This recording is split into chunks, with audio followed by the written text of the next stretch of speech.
untuk semua peserta yang saya cintai ya, ini mahasiswa S1, kemudian ada S2 dan alumni, mungkin beberapa mungkin dari luar ya, saya tidak begitu jelas di pesertanya berapa-berapanya. Oke. Jadi karena ini untuk menyingkat waktu, tadi sudah mundur ya beberapa menit, langsung saja ya, saya akan memberikan filosofi dari tes grafis ini. Sebenarnya filosofi ini filosofi yang mendasari tes penyusunan grafis ini, kemudian juga nanti filosofi yang mendasari interpretasinya. Nah, saya pikir dengan memahami filosofi ini akan lebih memudahkan kita nanti di dalam, terutama untuk interpretasinya. Oke. Jadi semua tes proyektif bukan hanya grafis, itu disusun kan, berdasarkan sebenarnya teori psikodinamika. Jadi yang punya satu keyakinan bahwa tingkah laku manusia yang sebenarnya itu banyak dimotori atau digerakkan oleh motif-motif yang tidak disadari.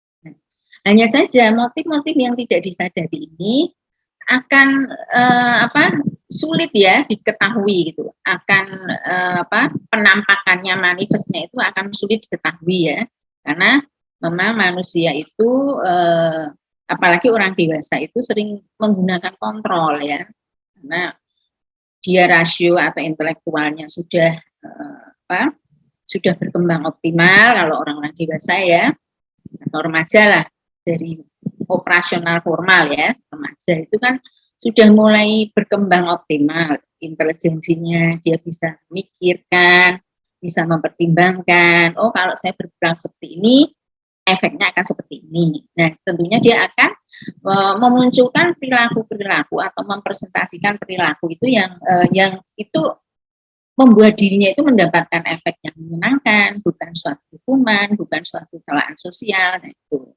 Nah, sehingga lalu dibuat satu alat tes yang itu berbentuk materi-materi yang sifatnya itu unstruktur atau ambigu. Nah, di dalam struktur ambigu itu orang tidak akan tahu sebenarnya ini saya mengerjakan tugas untuk apa ya, dan akan bagaimana nanti hasilnya itu kan dia tidak tahu, dan itu memang dibuat seperti itu ya, supaya individu-individu atau tes itu merasa tidak terancam ya, tidak terancam. Jadi di sini dalam kondisi tidak terancam, merasa dirinya bebas, nah itu dimungkinkan ya, alam tidak sadar atau motif-motif yang tidak disadari yang itu mendasari tingkah laku atau kepribadian individu itu akan bisa dipancing gitu ya, akan bisa dipancing, dikeluarkan.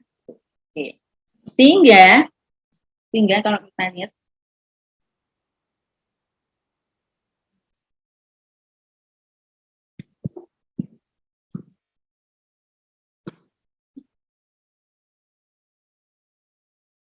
nah, sehingga dalam teknik proyektif, nah dalam hal ini karena kita belajar grafis ya, itu karya grafis itu sebenarnya kan tulisan tangan, gambar, ada lukisan yang digarap dan dihasilkan manusia atas dasar intensionalitas. Intensionalitas itu dia sadar ya, dia sadar. Maupun akibat pengaruh tak sadar terhadap dirinya.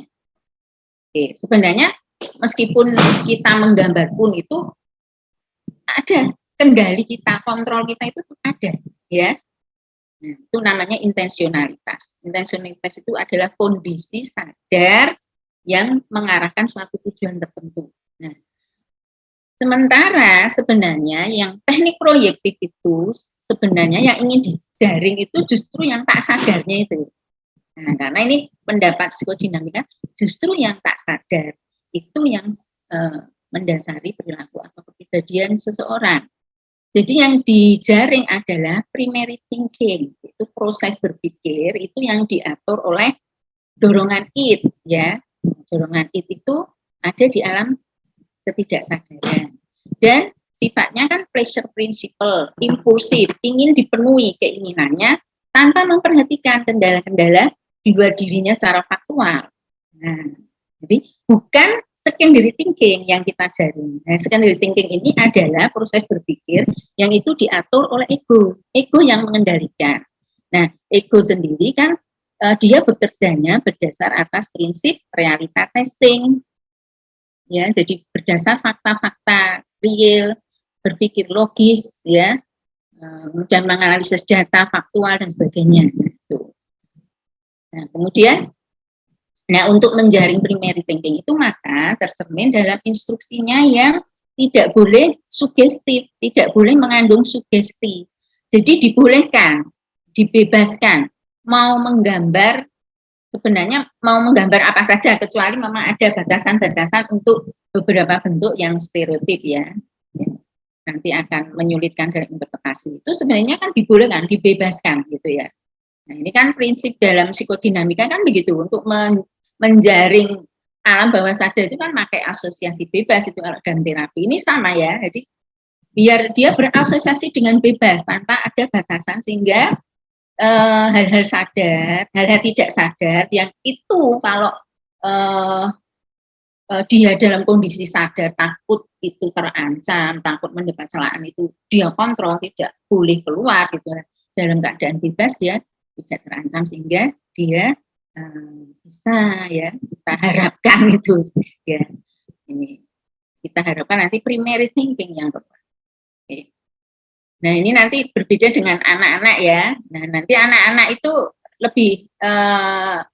lebih didasari primary thinking, ya, nanti apalagi anak-anak yang usia pra-operasional, ya, sebelum operasional konkret, ya, di usia 6 tahun, ya, 6 tahun, 7 tahun ke bawah itu lebih enak kita sebenarnya, karena mesti mereka itu proses berpikirnya masih didasari primary thinking. Tapi kalau sudah mulai remaja, sudah masuk operasional formal, individu bisa berpikir abstrak. Nah, itu individu bisa berpikir konkret, ya.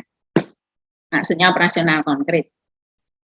Nah, itu akan secondary thinking yang bisa muncul, ya, apalagi orang dewasa banyak sekali secondary thinking, ya, itu. Tapi ya dengan teknik ini diharapkan yang primary itu yang bisa kita jaring. Oke. Kemudian oke. Nah, tentu saja tema proyeksi di tes grafis sifatnya menantang, kondisi psikis dibiarkan, namun tidak bisa secara merata, ya, karena itu mungkin, ya, perlu tes proyeksi yang lain. Kemudian mungkin akan kalau itu untuk tujuan klinis kadang disuruh gambar itu lebih dari satu untuk orang, gitu, ya. Itu.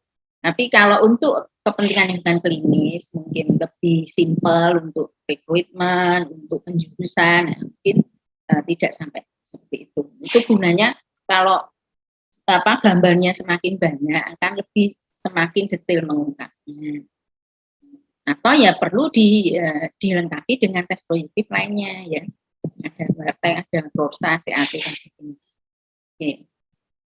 Karena memang yang nanti ya kita menginterpretasikan hanya dari ciri-ciri grafisnya, dari ciri-ciri cara dia membuat garis, menarik garis, coretan, yang kemudian membentuk sesuatu, ya.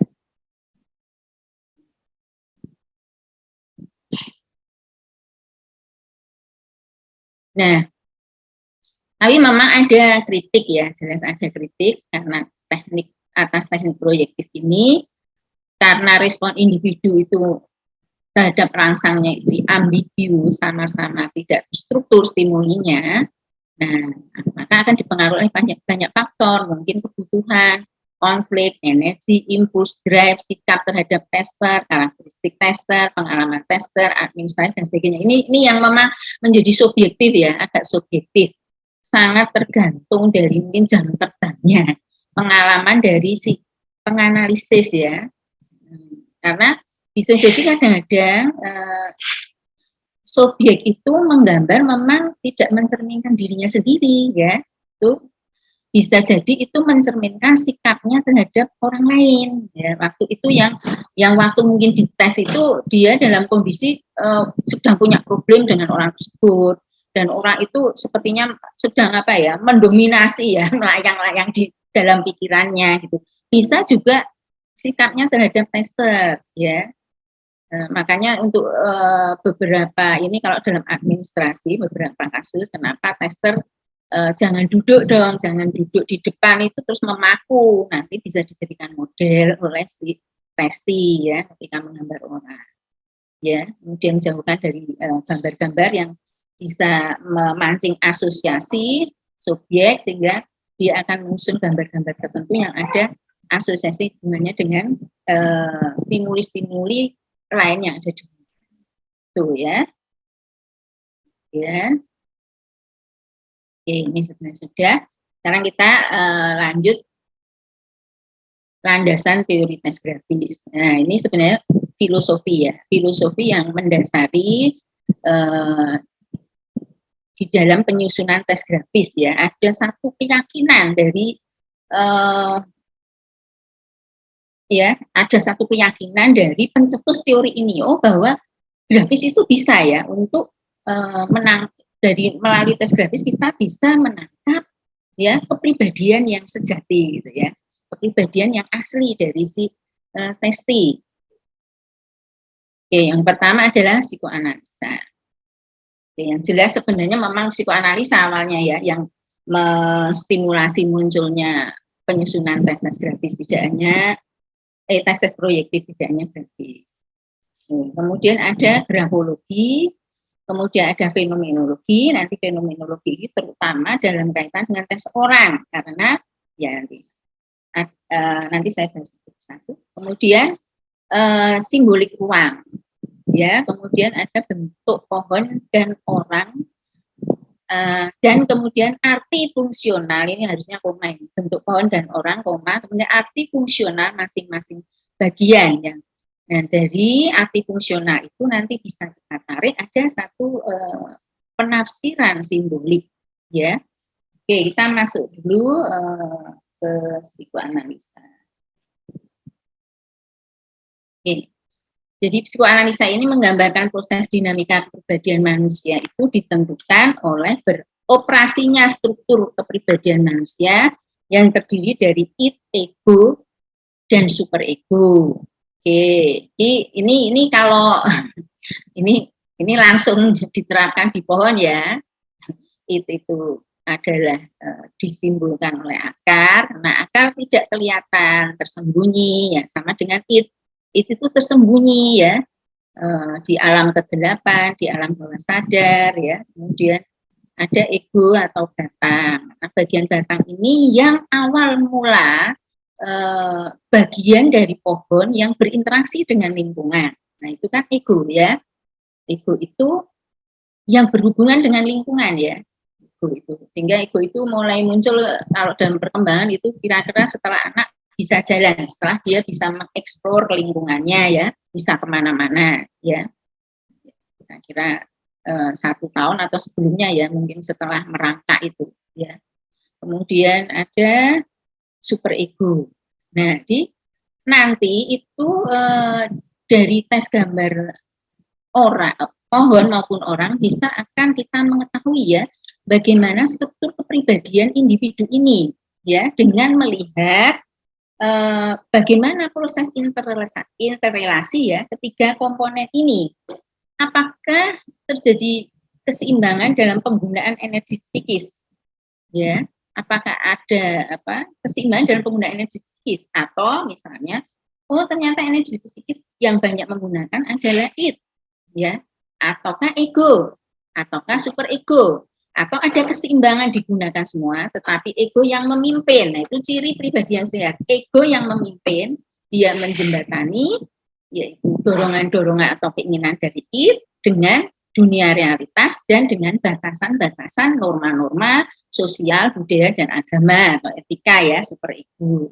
Jadi nanti bisa kita lihat ya dari keseimbangan ya, perbandingan atau proporsi ya dia dalam menggambar akar, batang, kemudian mahkota.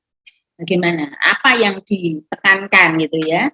Nanti berarti kan, oh itu berarti energi psikisnya banyak digunakan di it itu. Oh berarti individu dalam tingkah laku sehari-harinya itu banyak ya didorong oleh it. Gitu. Oke, nanti akan lebih lanjut diinterpretasi. Kemudian yang kedua adalah grafologi. Grafologi ini kita lihat bahwa karya grafis, entah berupa tulisan tangan, entah lukisan, gambar, nah itu sebenarnya merupakan hasil dari gerak motorik yang nanti kemudian terlihat bekasnya pada coretan-coretan, garis-garis yang dia buat, dia susun. Nah, itu akan mengekspresikan kondisi psikologis yang mendasari si pembuat coretan. Ya, mendasari kondisi kognisi, cara berpikir, proses berpikirnya. Oh, apakah proses berpikirnya sistematik? Apakah dia fokus pada detail? Apakah dia mudah bingung? Misalnya, ya. Apakah dia punya daya abstraksi yang tinggi? Apakah dia proses berpikirnya asosiatif atau lebih terarah dan sebagainya? Nanti akan lebih lanjut dibahas di interpretasi. Kemudian emosi atau afek. Bagaimana afeknya? Ya. Nah, apakah dia bisa menyalurkan afeknya dengan apa, lancar, tidak tersendat-sendat, ya. Apakah tidak ada hambatan dalam mengekspresikan emosi, ya. Ada ketakutan tidak, kecemasan dan sebagainya. Dan kemudian kekuatan dorongan atau vitalitas. Kekuatan dorongan atau vitalitas, atau ini mungkin elan vital ya, daya hidup gitu, daya semangat ya, semangat dari si pembuat coretan tersebut ya. Jadi memang biasanya coba setiap dorongan atau vitalitas dari si pembuat coretan, sehingga kalau dia dorongannya kuat, tekanannya bisa tebal, dorongannya lemah, tekanannya tipis, itu mesti dilatar belakangi emosi atau afek. Afek mesti menyertai. Sehingga coba kalau ada orang yang sangat muarah banget gitu ya, muarah banget dan sudah kontrolnya itu sudah hilang, nanti kalau memukul itu tenaganya bisa kuat banget dibanding ya kalau dorongan atau vitalitasnya lemah gitu ya. Jadi ini sebenarnya berkaitan nanti ya. Oke. Nah, nanti memang dalam manifestasinya grafologi ini nanti dalam analisisnya yang akan kita lihat adalah tekanan ya. Tekanan ini memang lebih mencerminkan dorongan ya, kekuatan dorongan, vitalitas dan kekuatan afek yang menyertainya.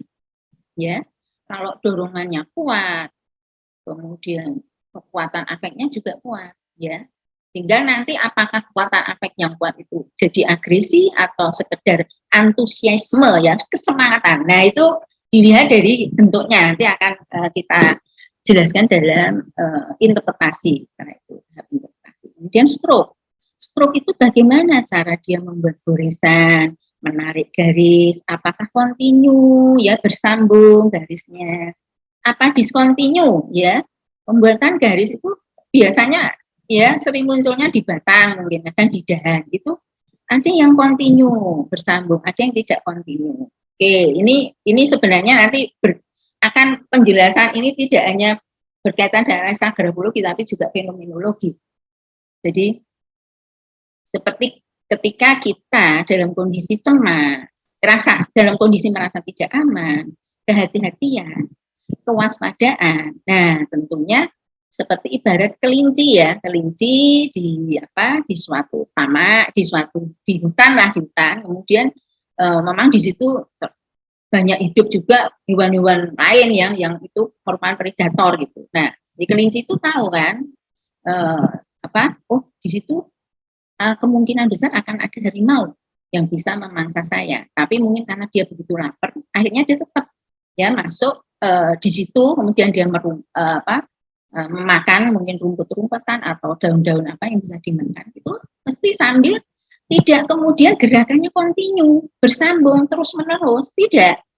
Karena dia merasa tidak aman, sekali waktu dia mengambil makanan, ngunyah, terus berhenti dulu sambil nengok. Oh, nah jadi ada jeda. Nah, itu membuat garis-garis sombong. Itu karena apa? Dia merasa dirinya tidak aman. Ada kehati-hatian, ya, ada unsur kewaspadaan gitu.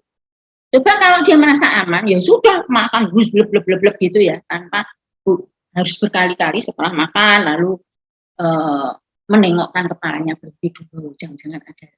Nah, itu ya. Nah, itu sama juga nanti ya. Ini falsafahnya ya, falsafahnya. Seperti nanti juga kalau manusia itu kalau dalam kondisi merasa tidak aman harus menghadap kepala atau bosnya gitu ya, karena dia tahu akan dimarahi atau apa gitu, atau dia mungkin akan ditagih pekerjaannya tapi belum selesai. Nah, maka mungkin dia jalannya juga kadang-kadang berhenti-berhenti gitu ya, tidak kemudian lancar gitu ya, lancar continue gitu. Nah, kemudian apakah ditarik secara pasti ya, apakah ditarik secara pasti dan dalam satu garis ya, apakah garis ditarik secara pasti dalam satu garis, berarti mencerminkan adanya kesadaran kognisi tentang tujuannya ya. Dia tahu tujuanku adalah membuat pohon. Bagaimana cara membuat pohon? Pohon yang normal ya, yang baik itu gimana? Kan itu sebenarnya pohon itu kan misalnya bukan hanya pohon, orang.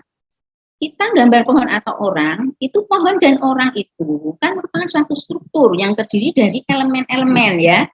Nah, seperti kalau pohon elemennya ada akar misalnya, ada batang, kemudian cabang, dahan, ranting-ranting, mungkin ada daun, ada buah dan sebagainya, atau ada. Nah, dia tahu bahwa elemen-elemen itu harus membentuk satu kesatuan yang koheren, yang terpadu, ya. Nah, sehingga harus menariknya garis kan ya harus pasti ya menuju ke satu titik, satu orientasi ya. Tidak kemudian berhenti di jalan. Kok hanya gambar dahan saja, terus kemudian seperti pipa yang terbuka, sudah gitu ya. Loh, mana tujuannya, kemana? Gitu. Harusnya kan kalau kita lihat struktur pohon itu kan dari batang itu besar, terus mengecil kan, bentuknya kan akhirnya menutup kan, tidak ada yang terbuka harusnya ya gambarnya, ya kan itu begitu. Dan tidak terbukanya misalnya ranting itu kan nanti akan ditempeli juga dengan daun-daun misalnya, kalau itu bentuk yang sempurna dari pohon gitu. Jadi itu akan kelihatan. Kemudian dilihat keringanan dan kemudahan kognisi emosional, kemudahan menata garis, keringanan dan kemudahan menata garis-garis dan coretan itu menjadi suatu gambar yang utuh, ya. Jadi tadi itu mudah enggak dia menarik garis dari gambar kepala, kemudian menuju ke leher, menuju bagian-bagian yang lain gitu, sehingga menjadi satu gambar yang utuh orang atau satu gambar yang utuh pohon. Nah, itu mencerminkan keringanan dan kemudahan kognisi, emosional, dan vitalitas yang menyertai orang itu di dalam menghadapi lingkungan.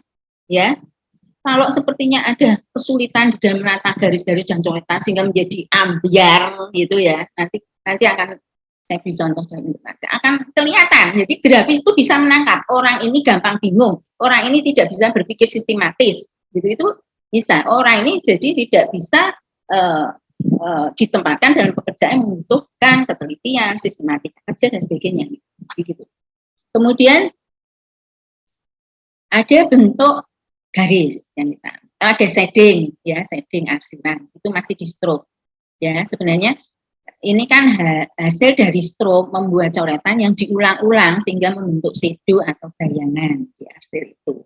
Seperti ada preokupasi, keasikan subjek untuk menggambar di situ ada apa gitu, dan menjadi hitam gelap. Nah, jadi digelapkan supaya orang tidak tahu. Berarti kan ada hal yang direpresi, kecemasan, ya, kecemasan yang direpresi. Nah, ini nanti akan berbeda dengan hapusan ya. Hapusan itu kecemasan tapi lebih bisa disadari oleh si pembuat atau si testi ya, si testi tahu aku itu cemas, nggak bisa ngontrol ini misalnya. Ada orang yang obsesi kompulsif itu kadang-kadang sadar, aku tuh cemas banget gitu tentang ini, aku nggak bisa ngontrol, sehingga tetap berperilaku seperti itu, mengulang-ulang.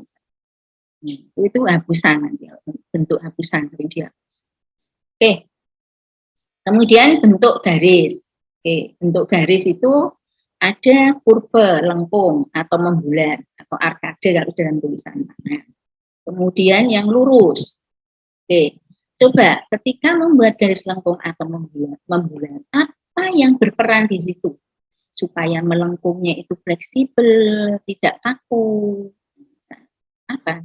Afek, itu emosi. Ya, sehingga berarti orang yang membuat entah orang, entah pohon, ya, mahkotanya itu bentuknya kok membulat, melengkung-lengkung. Nah, itu berarti afek atau emosi itu disertakan dia, ya, dalam menghadapi lingkungan.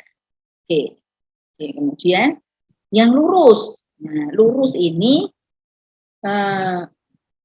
itu orang membuat garis lurus itu gimana?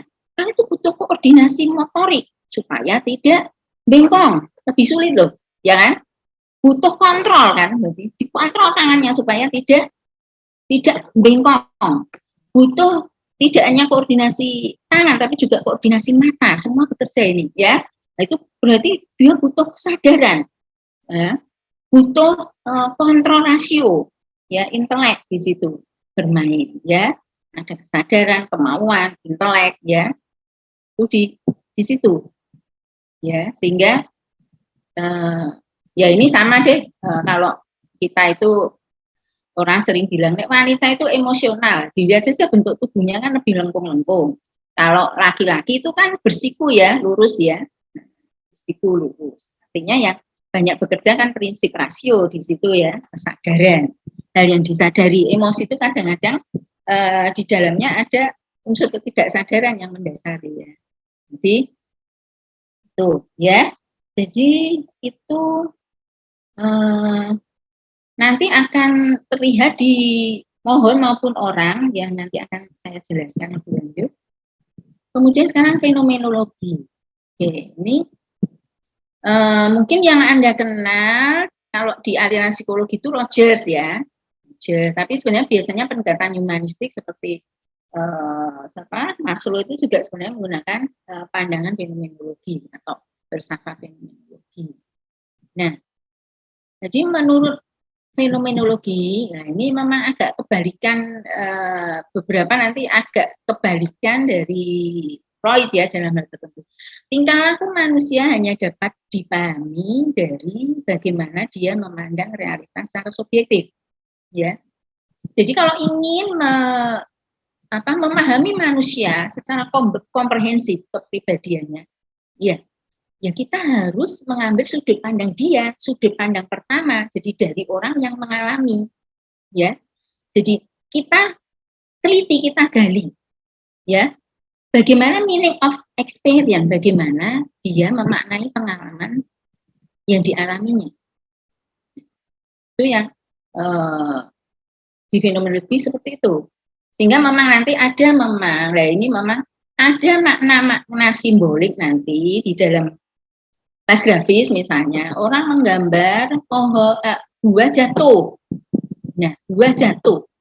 Nah, buah itu ada sesuatu yang berharga, suatu hasil akhir yang diidamkan, suatu yang bisa dinikmati, itu kan buah. Oke, bisa berbentuk apa? Prestasi, jabatan gitu ya, prestis, kemudian bisa materi, itu buah. Gitu. Sesuatu yang berharga bagi tiap orang itu sebenarnya kan subjektif. Dan sesuatu yang jatuh berarti kan ada loss, suatu kehilangan, sesuatu yang berharga. Nah ini memang ini agak untuk klinis ini, nanti kita mungkin kalau untuk umum ya sudah menginterpretasinya sampai, oh dia loss of sesuatu yang berharga dalam hidupnya, itu saja, titik. Nah kalau di klinis itu kan nanti kan ada wawancara untuk asosiasi bebas, nah itu kan juga kita perlu tahu kan latar belakang testis sehingga ngerti misalnya karena anak ini diperkosa ya berarti dia memberikan meaning of experience dari sesuatu yang berharga jatuh itu keperawanannya, kesuciannya, begitu ya.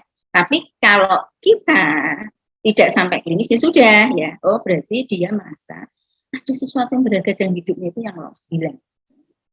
Nah, itu memang pemaknaan secara simbolik itu akan lebih detik, lebih teliti itu akurat kalau kita tahu latar belakangnya tekstil. Sebenarnya dia punya pengalaman gitu. Memang perlu ada tambahan-tambahan wawancara kan. Ada kemudian prinsip yang kedua, ada hubungan dialektis antara manusia dan lingkungannya. Ya, dialektis itu dua komunikasi, dua arah komunikasi, bukan searah. Bukan hanya manusia itu dipengaruhi lingkungannya, kemudian dia tidak mempengaruhi lingkungan, tidak. Nah, menurut teori fenomenologi, tingkah laku manusia itu, ya, itu dalam kehidupan sehari-hari akan menggunakan tubuh sebagai titik tolak cara mengada dia dalam dunianya.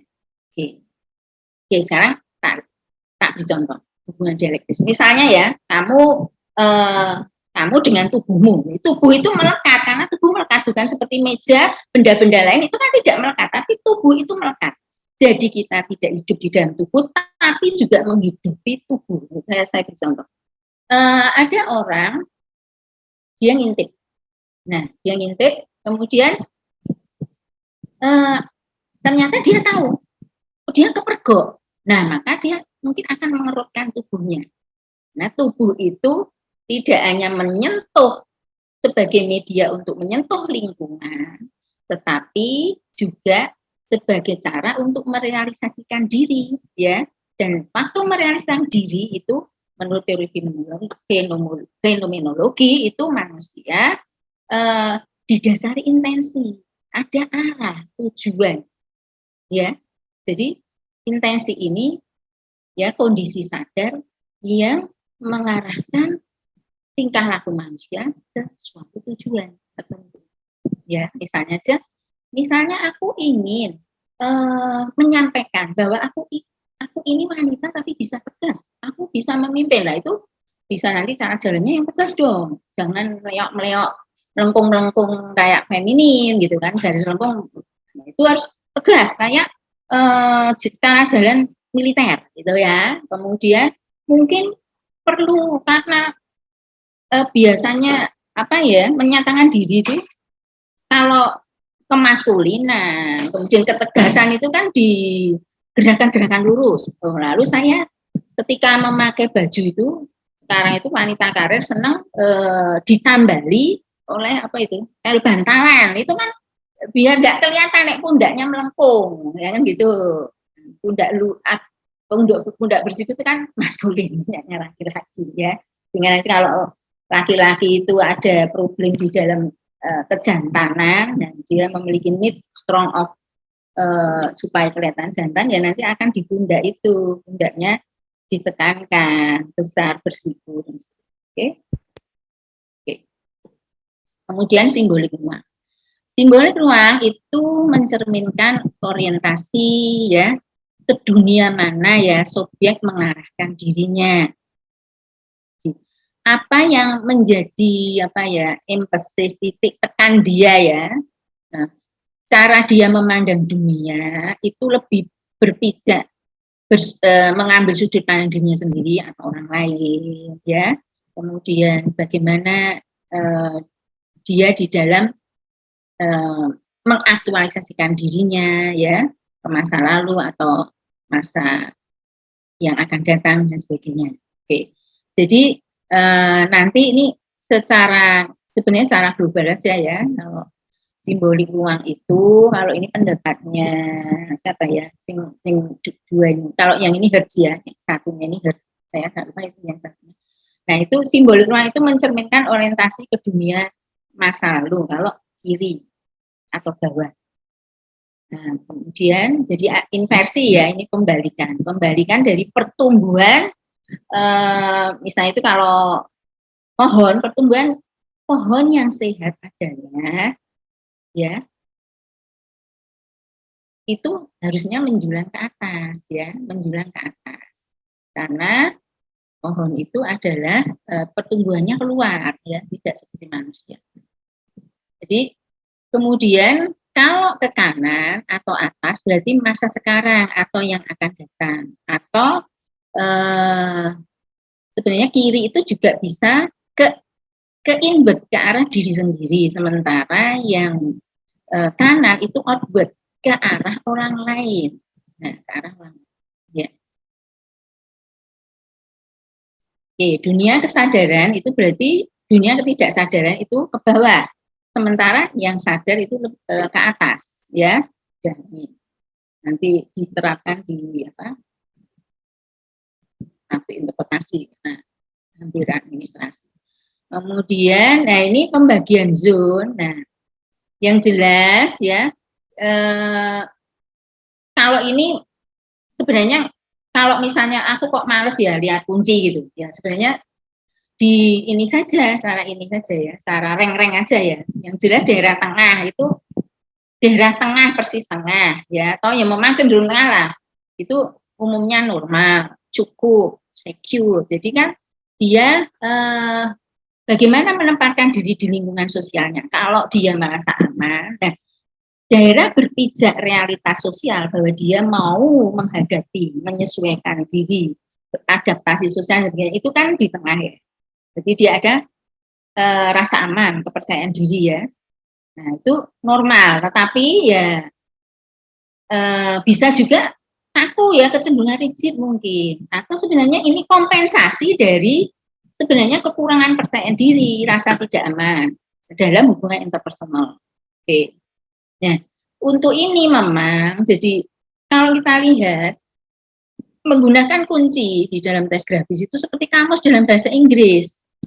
Jadi akankah nanti pada akhirnya aku menyatakan, menyimpulkan bahwa testi itu karena gambar di tengah itu dia cukup secure, ya, ataukah justru insecure? Nah, itu dilihat bagian yang lain. Jadi ini harus ya menggunakannya tepat sesuai dengan konteks, ya, sesuai dengan konteks. Misalnya kata bisa itu bisa racun, bisa itu bisa dapet, tapi itu tergantung konteks yang menyertainya, elemen yang menyertainya gimana, ya garisnya bagaimana, ya daerah tengah, tapi kok garisnya menunjukkan adanya keraguan-raguan, misalnya kemudian ada shading, misalnya, itu berarti meskipun dia gambar tengah, sebenarnya itu adalah hanya sebagai defense kompensasi, karena gambar itu bisa mencerminkan self concept yang real, bisa mencerminkan ideal self,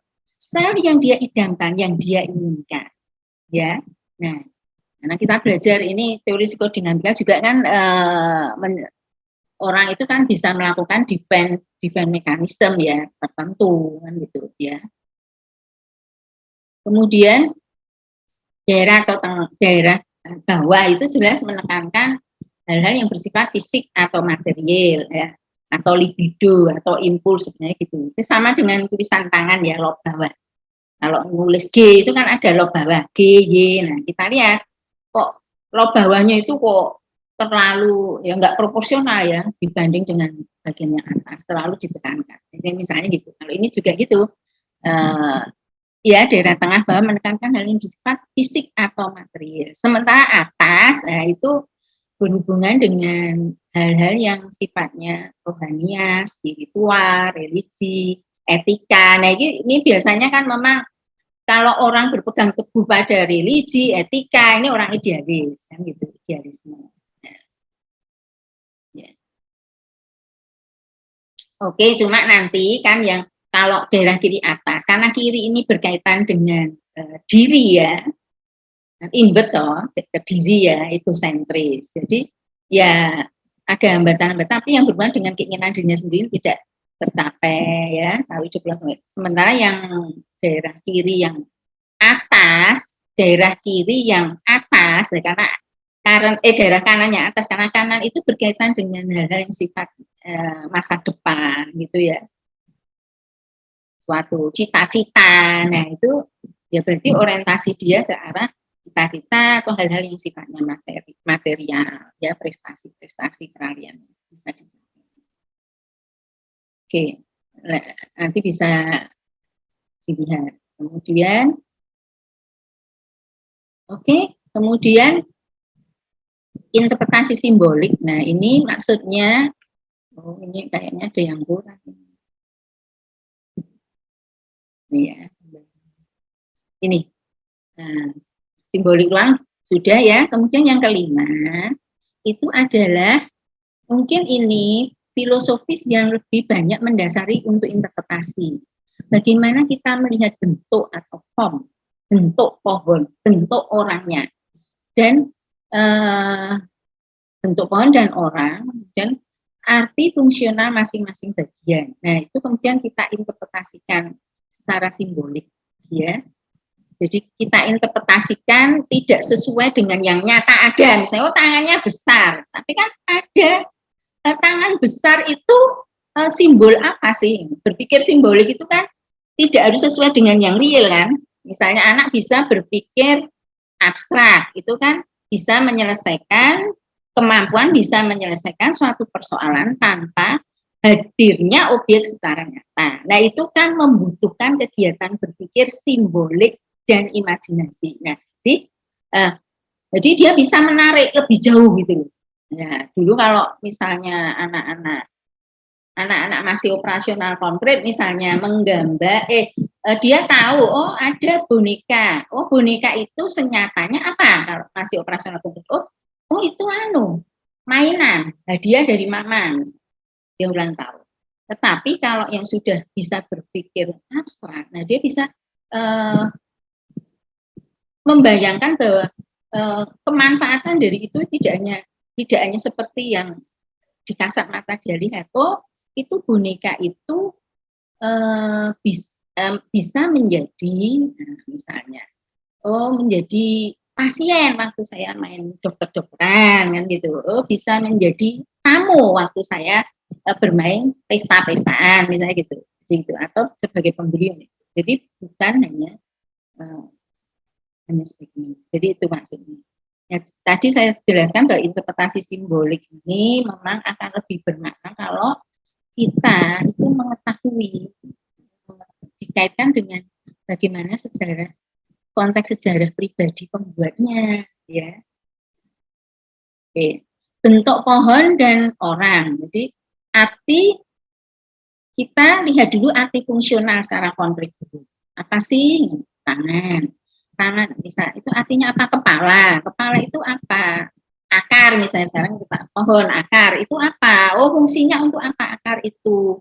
Kalau saya lihat secara konkret, akar itu dia menyerap sari-sari makanan yang membuat pohon itu agar bisa tetap hidup. Kemudian dia berpegang secara erat-erat ke dalam tanah supaya pohon itu tegak, kokoh, berdiri. Nah, itu kan arti fungsional konkret. Tapi simboliknya apa sih? Gitu. Simboliknya apa? Gitu. Berarti itu dia kan berarti itu sumber energi psikis, bukan sumber sari-sari makanan yang akan dipakai untuk pohon untuk tumbuh, tapi adalah sumber energi psikis yang akan digunakan oleh manusia untuk mengembangkan kepribadiannya. Nah, kemudian tadi secara konkret aku lihat yang namanya pohon yang sempurna itu adalah pohon yang digambarkan akarnya kokoh, kemudian cabang-cabangnya menjulang ke langit. Nah, misalnya kemudian, ini kalau di dalam Quran itu ada ya. Bahkan Allah itu ya menggunakan simbol pohon untuk menggambarkan kalimat yang baik atau tauhid. Ya, kalimat tauhid atau kalimat yang baik itu perumpamannya seperti pohon yang akarnya kokoh, kemudian batang-batangnya menjulang ke langit, dan setiap musim pohon itu akan memberikan buahnya seizin Allah. Nah, aku bikin perumpamaan itu agar manusia ingat. Itu kan di Quran surat Ibrahim ya, dilihat. Artinya pohon itu memang kenapa dipilih itu nampaknya tidak hanya dipilih manusia ya. Nah, ini Kenapa kemudian bisa menggambarkan itu? Oh, ternyata itu sudah memang sangat dekat dengan kehidupan manusia, bahkan menurut Allah ya. Bahkan nanti Nabi juga sering menggambarkan mukmin yang baik itu seperti pohon kurma yang bagiannya itu bisa dimanfaatkan, diambil semuanya. Ya. Jadi, pohon itu yang akarnya berpegang kuat supaya tidak ambruk, ya, supaya tegak kokoh. Jadi, ini berarti orang yang butuh pegangan ini ya, supaya kepribadiannya bisa mantap, gitu. Misalnya. Kemudian dan lain-lain nanti akan saya jelaskan. Simbol adalah pemaknaan subjektif budaya atas tampilan objektif, tampilan real objektif yang didasari penghayatan pribadi maupun sosial dan kultur. Artinya kan analisis simbol, pemaknaan subjektif si testi itu kan biasanya didasari oleh dua hal. Satu, ya pemakna, dia memberi makna sesuai dengan common sense, apa yang umum di dalam kulturnya, yang dikenal oleh kulturnya, dikenal oleh lingkungan sosialnya. Oh, tangan itu untuk apa? Oh, tangan itu untuk apa? Ya mengerjakan sesuatu, untuk memeluk, untuk ya misalnya gitu. Kemudian nanti ada seperti buah itu apa? Buah itu menurut orang-orang memang sesuatu yang diidamkan. Kalau orang menanam pohon itu ditunggu-tunggu buahnya, nanti kan bisa dimakan, dinikmati. Oke, itu secara sosial kultur. Kemudian ada penghayatan pribadi yang seperti tadi itu.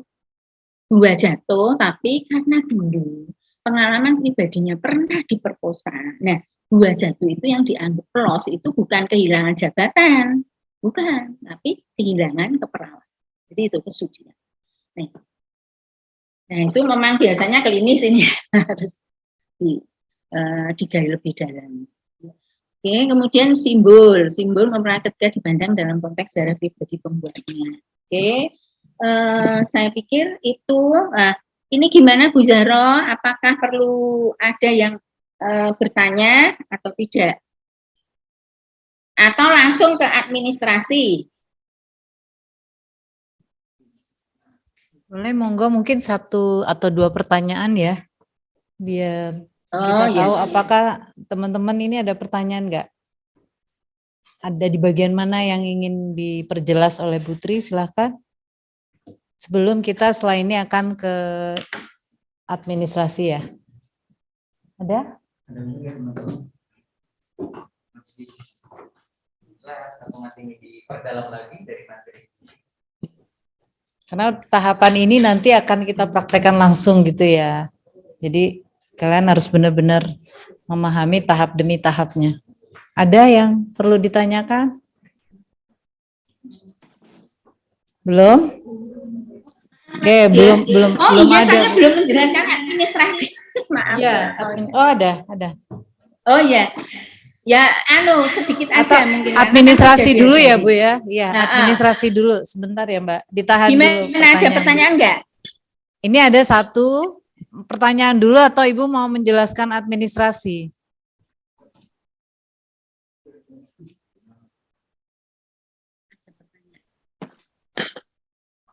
Atau pertanyaan dulu ya, Bu ya. Oh ya. Oke, silakan, Mbak. Karena kayaknya administrasinya saya mungkin lewat ya. Enggak menjelaskan itulah sedikit aja, mungkin 5 menit aja karena kan nanti sudah banyak yang bisa. Oke, silakan, Mbak. Pertanyaan saya di bagian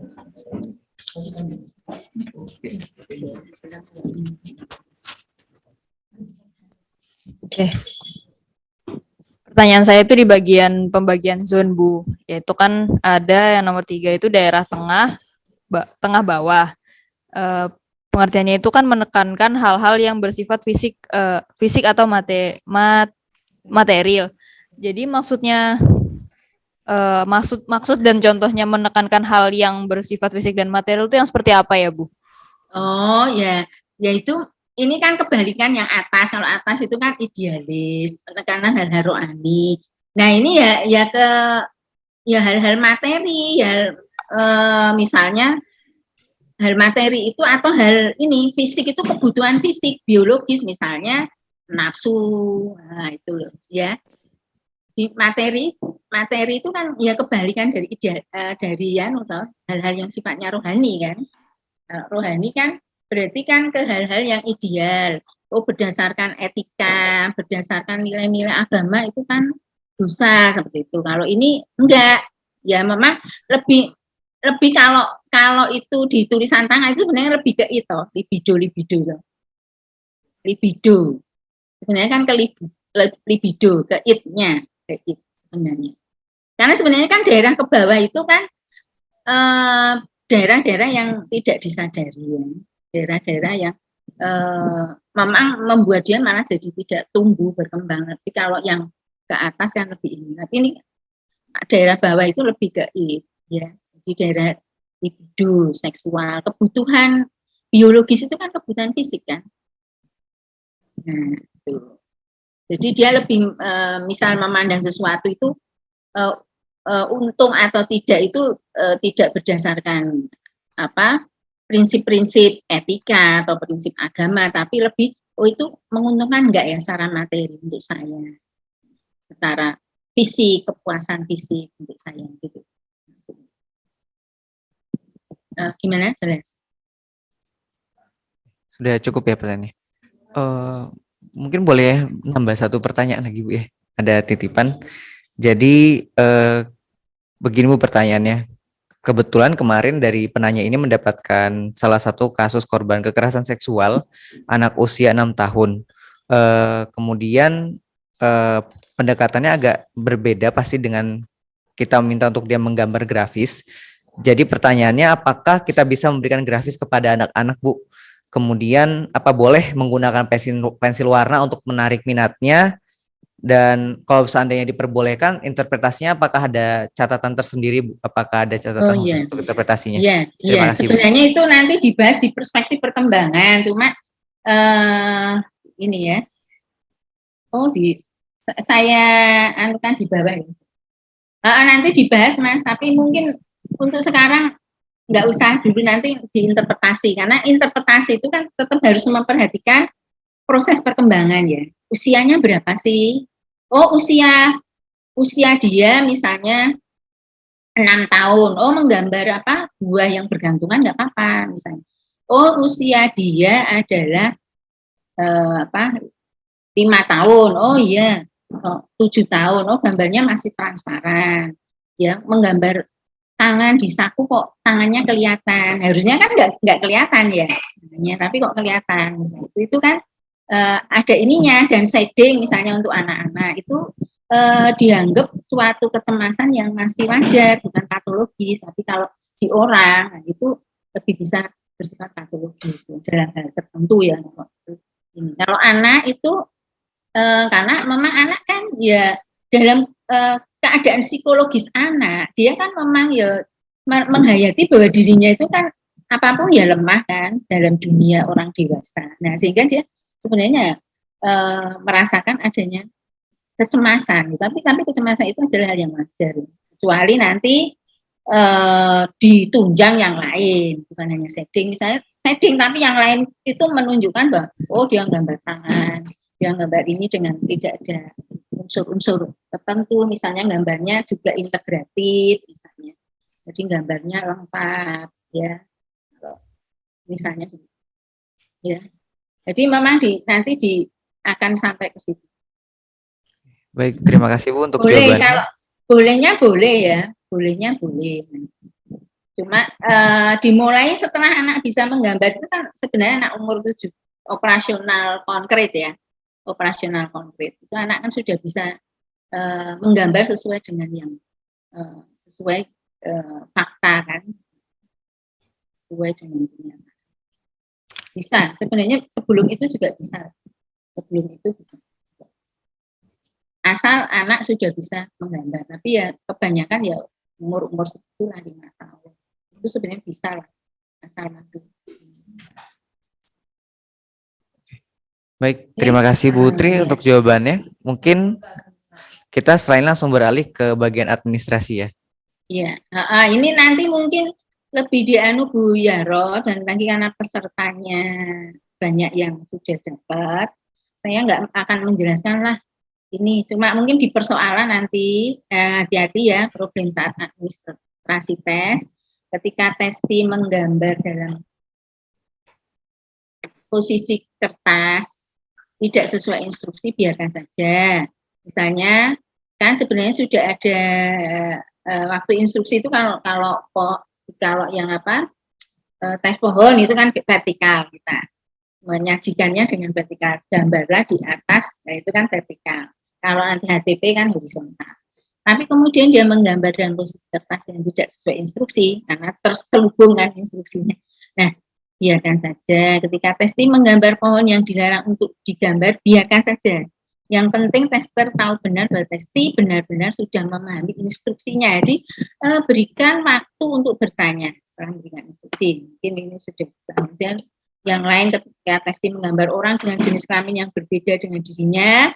Nah ini kalau individual, ya udah dibiarkan saja, kemudian nanti diminta menggambar lagi dengan instruksi, gambarlah orang lagi dengan jenis kelamin yang berbeda dengan orang yang sudah Anda gambar. Ya, kalau ini kan biasanya confuse dalam peran seksual ya. Kemudian kalau untuk tes klasikal, nah lebih baik langsung diarahkan saja, gambarlah orang yang sesuai dengan jenis kelamin. Ya, kemudian ketika testi menggambar pohon bukan orang, menggambar bukan orang misalnya dalam bentuk kartun atau karikatur atau boneka, sebaiknya diminta untuk menggambar lagi dengan instruksi. Lah ini makanya ini kalau individual mungkin lebih ini ya, lebih bisa teliti ya untuk administrasinya. Ya, jadi diminta lagi menggambar dengan instruksi, gambarnya sekali lagi, yaitu gambar orang yang jika orang melihat itu memang wujud orang. Karena kalau hanya kartun atau karikatur ya nanti kita mendapatkan gambaran kepribadiannya jadi sangat sedikit. Ya meskipun tadi sudah menggambar bentuk kartun atau karikatur, apa toh artinya kan ada misalnya boneka. Boneka itu kan dimain-mainkan orang, jadi dia menghayati dalam perasaannya bahwa dia itu dikendalikan orang lain, ya, dia dikendalikan orang lain, dia hanya bisa pasrah, dimain-mainkan orang lain. Karena boneka gitu, karikatur, kartun itu berarti kan ada suka berhasil bersembunyi, menyembunyikan atau ada self negativistik ya, jadi penolakan terhadap dirinya. Nah, tapi tetap harusnya ketika gambar itu gambar seperti ini disuruh mengulang, ya, disuruh mengulang. Oke, gitu ya. Hati-hati apa ya mungkin terperangkap dalam istilah-istilah kayak ekstrovert, introvert itu mungkin untuk kesimpulan itu dihindari ya. Kalau mungkin pas bukan kesimpulan memang kan dikunci ada sisi kanan ekstrovert, tapi kan ada macam-macam tidaknya ekstrovert kan, ujung-ujung yang lain. Dia orientasi ke masa baur ini. Nah, nanti di akhir itu jangan menggambarkan sosial itu kemudian orangnya ekstrovert, jangan itu. Tapi dia di dalam bergaul itu bagaimana sih cirinya? Dia hati-hati, sangat hati-hati gitu ya. Tapi jadi tidak terbuka gitu ya. Misalnya kayaknya mungkin kalau yang dekat mungkin ngerti sebenarnya individu ini kan sebenarnya masih suka ya marah tapi dipendam. Tapi ada juga orang marah itu nggak dipendam misalnya, sehingga nanti munculnya ya akan ujungnya dahan lancip-lancip misalnya gitu, terbuka nggak diselubungi kayak kapas ini, keron ini kan namanya keron mahkota yang kemudian bentuk kapas. Jadi maksud saya jangan terperangkap dengan istilah-istilah itu, jadi dengan kata yang sederhana saja ya. Jadi itu kemudian memang perlu terus belajar ya, didalami ya, memang nggak bisa ketemu satu kali seperti ini. Mohon maaf kalau ada hal yang tidak berkenan, kurang memuaskan ya, mungkin karena keterbatasan waktu ya, saya kembalikan ke Bu Zahro. Terima kasih ya untuk semuanya. Assalamualaikum warahmatullahi wabarakatuh. Waalaikumsalam warahmatullahi wabarakatuh.